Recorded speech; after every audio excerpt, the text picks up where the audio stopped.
जय श्री राम, जय बजरंगबली। दोस्तों, आपका अपने चैनल विस्तार से समझो में बहुत बहुत स्वागत है। बजरंगबली की कृपा आप और आपके पूरे परिवार पर सदा बनी रहे। दोस्तों, हनुमान चालीसा का पाठ बहुत से भक्त करते हैं। हनुमान जी की कृपा पाने के लिए, जीवन में सफलता प्राप्त करने के लिए, उच्च शिक्षा में सफलता प्राप्त करने के लिए, कर्ज से मुक्ति के लिए, धन प्राप्ति के लिए, समस्त प्रकार की कामनाओं को पूर्ण करने के लिए हनुमान जी की पूजा आराधना की जाती है। और हनुमान जी की कृपा जिस भक्त पर हो जाती है, उसका बड़े से बड़ा संकट टल जाता है। उसके जीवन की कोई भी कामना हो, हनुमान जी की कृपा से अवश्य पूर्ण होती है। तो हनुमान जी की कृपा प्राप्त करने के लिए हनुमान चालीसा का पाठ सबसे सरल है और सबसे श्रेष्ठ भी है। बहुत शीघ्र प्रसन्न हो जाते हैं हनुमान जी अगर चालीसा का पाठ हम नियमित रूप से करते हैं। तो बहुत से भक्त प्रतिदिन हनुमान चालीसा का पाठ करते हैं। तो कुछ लोग सिर्फ मंगलवार को करते हैं या शनिवार को करते हैं। कुछ भक्त निष्काम भाव से प्रतिदिन नियम बना करके हनुमान चालीसा का पाठ करते हैं। हनुमान जी की कृपा प्राप्त करने के लिए प्रतिदिन वह निष्काम भाव से हनुमान जी की चालीसा का पाठ करते हैं। लेकिन कुछ भक्तों की कुछ विशेष मनोकामनाएं होती है जिसके लिए वह हनुमान चालीसा का पाठ करते हैं। अब कई लोगों का कहना होता है कि हनुमान चालीसा का पाठ हम बहुत समय से कर रहे हैं, लेकिन उसका फल हमें प्राप्त नहीं हुआ, मतलब हमारी कामना पूर्ण नहीं हुई। देखिए, अगर आप निष्काम भाव से पाठ कर रहे हैं, मतलब सिर्फ नियम है कि हमें हनुमान जी को प्रसन्न करना है, उनकी कृपा प्राप्त करनी है, तो बस प्रतिदिन या फिर मंगलवार या शनिवार के दिन इस पाठ को शुरू करते हैं, तब तो अत्यंत ही श्रेष्ठ है। लेकिन अगर आपकी कोई विशेष कामना है तो आपको कुछ विशेष नियमों के साथ हनुमान चालीसा का पाठ करना चाहिए। निश्चित ही हनुमान चालीसा इतनी अधिक शक्तिशाली है कि अगर आप इस पाठ को नियम पूर्वक करते हैं, कुछ विशेष विधि के साथ करते हैं, तो निश्चित ही आपकी जो भी कामना होती है वह पूर्ण होती है। तो आज की वीडियो में मैं आपसे बात करने वाली हूं कि किस प्रकार से आप अपनी मनोकामना के अनुसार हनुमान चालीसा का पाठ करें। किसी भी प्रकार की आपकी मनोकामना हो, इस विधि से अगर आप हनुमान चालीसा का पाठ करेंगे, इन नियमों का आप पालन करेंगे, तो निश्चित ही मात्र 11 दिन में आपकी मनोकामना पूर्ण होती है। और देखिए, मनोकामना कोई भी हो सकती है। आप जैसे कि आपको अपना घर चाहिए, कर्ज से मुक्ति चाहिए, संकटों से घिरे हुए, शत्रुओं से घिरे हुए, नौकरी में सफलता नहीं मिल रही है, नौकरी नहीं मिल रही है, या फिर आप सरकारी नौकरी के लिए तैयारी कर रहे हैं और आपको सफलता नहीं मिल रही है, तो परीक्षा में सफलता नहीं मिल रही है, तो किसी भी प्रकार की आपकी कामना हो सकती है। धन का अभाव हो, संतान प्राप्ति में बाधा हो, विवाह में बहुत अधिक देरी हो रही हो, मनचाहा जीवन साथी चाहते हैं, जिस भी कामना से आप इस उपाय को करेंगे, निश्चित ही मात्र 11 दिन में वह आपकी कामना पूर्ण होगी। तो चलिए विधि की बात करते हैं। तो किस विधि से हमें हनुमान चालीसा का पाठ करना चाहिए, किन नियमों का पालन करना है और कब से इस उपाय को शुरू कर सकते हैं, समस्त जानकारी आज की वीडियो में मैं आपसे शेयर करने वाली हूँ।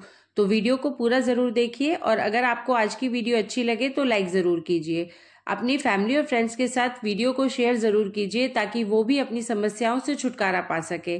और अगर आप चैनल पर पहली बार आए हैं तो और आपने अभी तक चैनल को सब्सक्राइब नहीं किया है तो इस चैनल को सब्सक्राइब कर लीजिए और साथ ही बेल आइकन को भी प्रेस कर लीजिए। इससे यह होगा कि इस चैनल पर जो भी नई वीडियो अपलोड होंगी उनकी नोटिफिकेशन आपको सही समय पर प्राप्त हो जाएगी।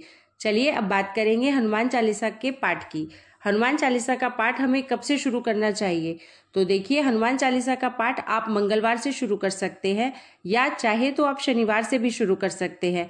इसमें कोई पक्ष की विशेषता नहीं होती है कि आप शुक्ल पक्ष में यह पाठ शुरू करेंगे या कृष्ण पक्ष में शुरू करेंगे। आप किसी भी पक्ष में बस मंगलवार या शनिवार से इस उपाय को कर सकते हैं।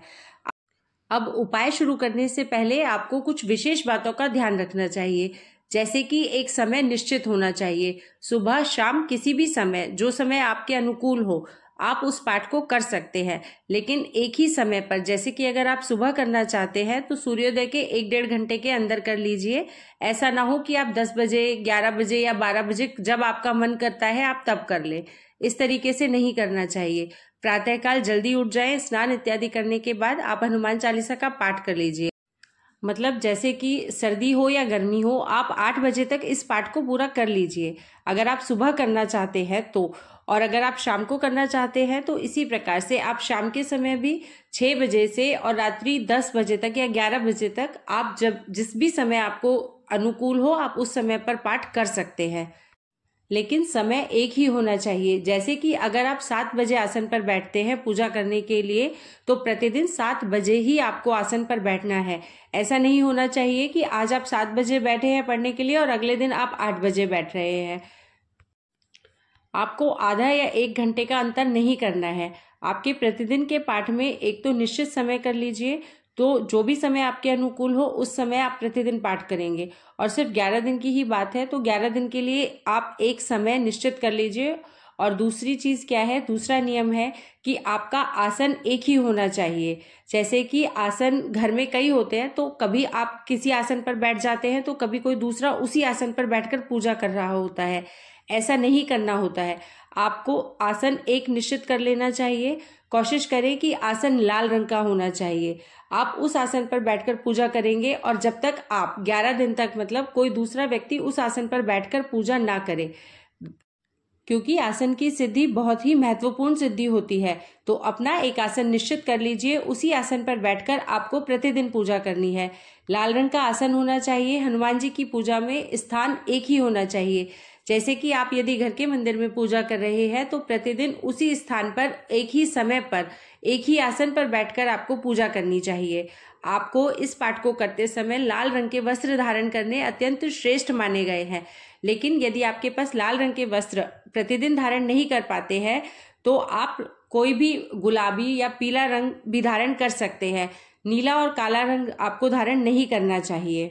जितने दिनों तक आप यह पाठ कर रहे हैं उतने दिनों तक आप तामसिक भोजन का सेवन नहीं करेंगे।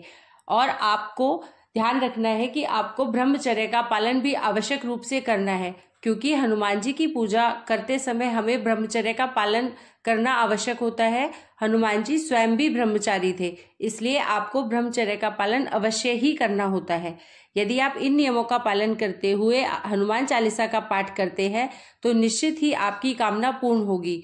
पर यह नियम बहुत आवश्यक है, जैसे कि एक ही समय पर प्रतिदिन बैठना और एक ही स्थान पर बैठना, एक ही आसन पर पूजा करना, यह बहुत महत्वपूर्ण होता है।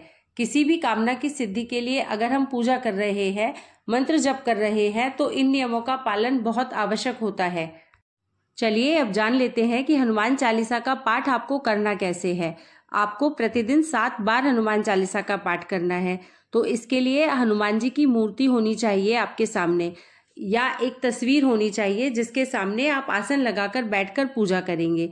जिस भी देवी देवता की हम पूजा आराधना करते हैं उनकी तस्वीर या मूर्ति का हमारे सामने होना अत्यंत आवश्यक है। उनके सामने ही हम शुद्ध घी का दीपक प्रज्वलित करते हैं। तो आप चाहे तो हनुमान जी के सामने शुद्ध घी का दीपक प्रज्वलित कर सकते हैं, नहीं तो चमेली के तेल का या तिल के तेल का दीपक भी हनुमान जी को बहुत ही प्रिय है। तो आप चमेली के तेल का या तिल के तेल का दीपक प्रज्वलित कर सकते हैं। अब प्रश्न आता है कि दीपक मिट्टी का हो या धातु का।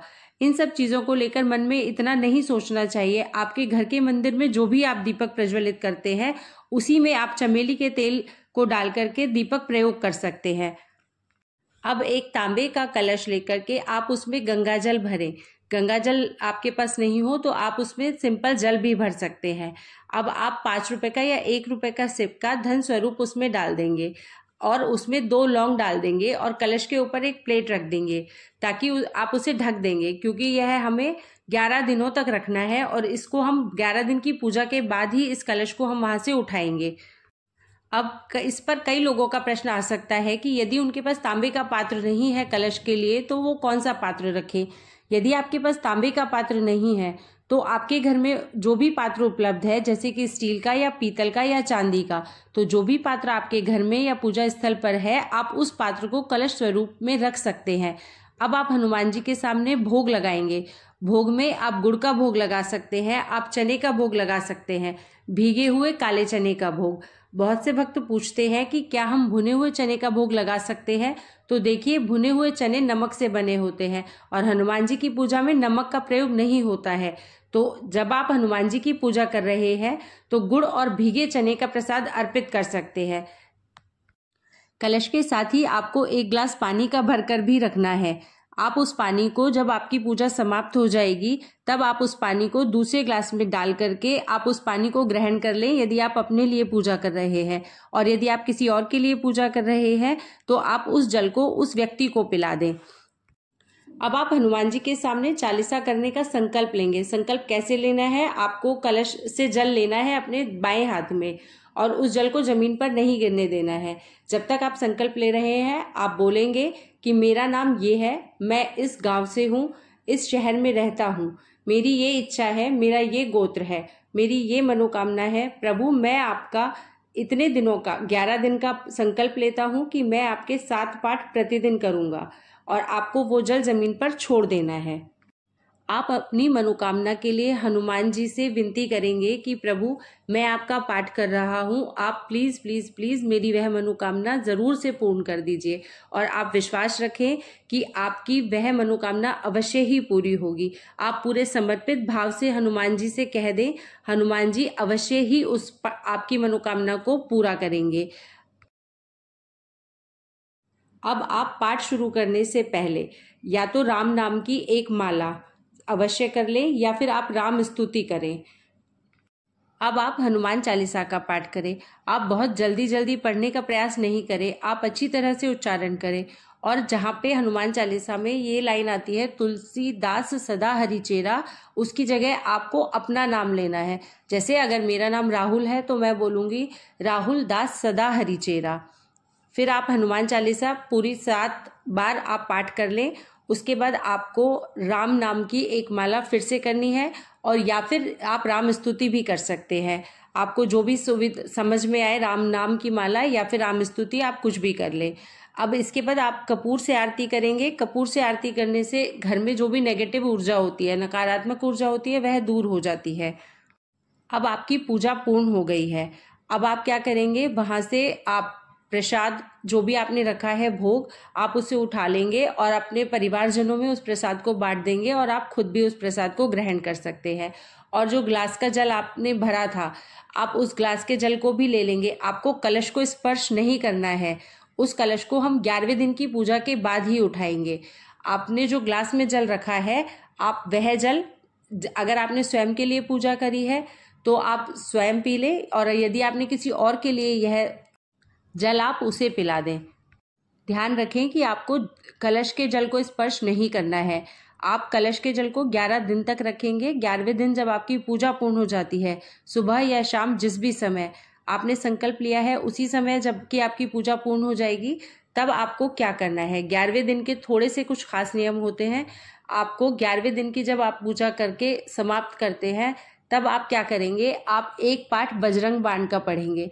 उसके बाद आप राम स्तुति या राम नाम की एक माला करेंगे और उसके बाद आप आरती करेंगे कपूर से। फिर आप कलश को उठाएंगे। यह जो कलश का जल है, यह बहुत ही पवित्र अभिमंत्रित जल आपके पास है। इसे आप चमत्कारी जल भी कह सकते हैं। इस जल को आप किसी दूसरे पात्र में रखकर आप रख सकते हैं। कभी भी जब भी आप किसी जरूरी काम के लिए बाहर जा रहे हो तो थोड़ा सा जल पी करके अगर आप जाते हैं तो आपका काम बहुत शीघ्र पूर्ण हो जाता है। उस कार्य में आपको अवश्य ही सफलता मिलती है। आप नौकरी के लिए जा रहे हैं, इंटरव्यू देने के लिए, या आप एग्जाम के लिए जा रहे हैं, किसी भी जरूरी कार्य से जा रहे हैं, तो इस जल में से अगर आप जल लेकर जाते हैं तो इससे आपको उस कार्य में सफलता मिलती है। जो आपने कलश में सिक्का डाला था, आप उस सिक्के को अपने पर्स में रख लीजिए, क्योंकि वह सिक्का अभिमंत्रित सिक्का है। आपके धन में वृद्धि करने वाला सिक्का है, आपको आपके कार्यों में सफलता दिलाने वाला सिक्का है। तो उसे आप अपने पर्स में या अपने धन रखने के स्थान पर हमेशा रखें। और जो 2 लौंग आपने रखी थी, वह लौंग निकालकर भी आप अपने पर्स में रख लीजिए। अपने पास रखने से आपको आपके कार्यों में सफलता मिलेगी। तो अगर आपकी कोई विशेष मनोकामना है और चाहते हैं कि वह बहुत शीघ्र ही पूर्ण हो जाए, एक बार आप हनुमान चालीसा का पाठ इस प्रकार से करके देखें, आपको लाभ अवश्य होगा। देखिए, यदि कोई छोटी मनोकामना आपकी है तो वह 11 दिन के अंदर ही पूर्ण हो जाएगी। लेकिन यदि मनोकामना ऐसी है जिसके पूर्ण होने में समय लगता है, तो आप देखेंगे कि 11 दिन के अंदर ही आपको आपके समस्या का हल प्राप्त करने के मार्ग अवश्य मिल जाएंगे। बड़ी से बड़ी मनोकामना भी आपकी इस उपाय से शीघ्र ही पूरी हो जाएगी। बस आप धैर्य बनाए रखें, अपनी भक्ति पर विश्वास रखें, हनुमान जी की शरण में रहे और हनुमान जी की शक्ति पर पूर्ण विश्वास करें। इस उपाय को कोई भी भक्त हनुमान जी का, जिसको हनुमान जी पर पूर्ण विश्वास हो, वह कर सकता है। वह चाहे स्त्री हो या पुरुष, इस उपाय को कर सकता है। महिलाएं या लड़कियां हनुमान जी को अपने पिता या भाई के रूप में पूज सकती है। हाँ, पीरियड्स के समय में आप इस उपाय को नहीं करेंगे तो आप 11 दिन ऐसे निकालें ताकि आप लगातार 11 दिन तक इस उपाय को कर सके। आप हनुमान जी को सिंदूर अर्पित करें, उनके चरणों में भी सिंदूर अर्पित करें और उनके माथे पर हनुमान जी को सिंदूर का तिलक लगाएं। तो आप अपनी मनोकामनाओं को पूर्ण करने के लिए एक बार इस प्रकार से हनुमान चालीसा का पाठ अवश्य करें और अपना अनुभव हमें कमेंट बॉक्स में अवश्य शेयर करें। जय श्री राम, जय हनुमान।